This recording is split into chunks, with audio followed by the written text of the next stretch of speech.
How to add 1095-C on H&R Block? Follow these instructions.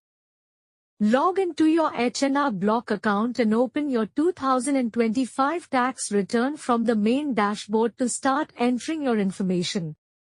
Click Federal, then Deductions and Credits. Scroll to Medical section and select Health Insurance to begin. When asked if you had health insurance during the year, select Yes and proceed to enter employer-based coverage info.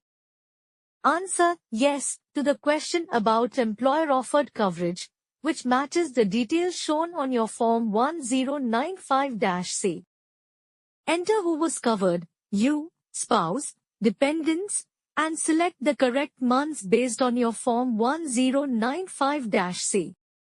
H&R Block won't ask you to upload Form 1095-C, so just keep it in your tax records for proof if the IRS ever audits. Click Next to save your entries, double-check the summary for accuracy, and continue filing your return confidently. Thank you for watching.